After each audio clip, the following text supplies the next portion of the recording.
Là où allait Isaac, il prospérait, devenait très grand. Les hommes le jalousèrent, essayèrent de lui chercher querelle, le haïrent et devinrent pleins d'amertume à son égard. Mais il continua à se déplacer sous la conduite de Dieu.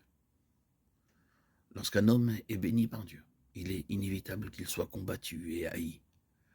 Les hommes essaieront de l'entraîner dans la haine, les querelles et l'inimitié afin de lui dérober sa joie, d'affaiblir sa foi, de troubler sa paix. Le diable essaiera par de nombreux moyens d'apporter dans le peuple de Dieu les querelles, la haine, cherchant à ravir leur joie, leur paix et leur foi. En est-il ainsi pour vous? Continuez à marcher dans la direction que Dieu indique et refusez d'être entraîné dans la haine, les disputes et la jalousie. Et Dieu vous amènera finalement à Beersheba, comme il a amené Isaac, ce lieu de l'alliance, où il lui a annoncé « Ne crains point, car je suis avec toi, je te bénirai ». Dieu vous donnera beaucoup plus que vous n'avez jamais eu auparavant.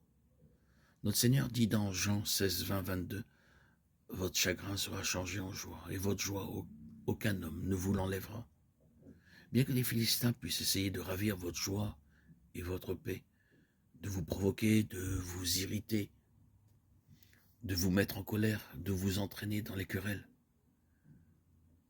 prenez garde et soyez comme Isaac, qui a su leur résister. Refusez d'être entraîné dans la dispute, la haine, la jalousie, que ce soit avec votre femme ou votre mari, votre frère ou votre sœur, votre ami ou votre voisin ou un prédicateur.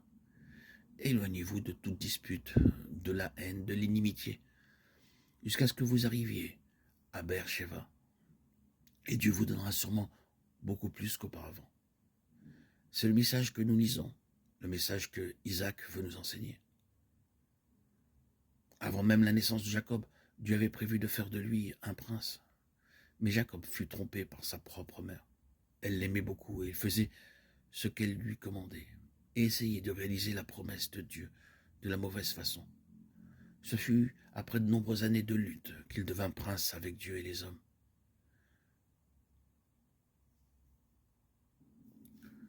Dieu veut faire de vous des princes, non des princes terrestres, mais des princes de Dieu.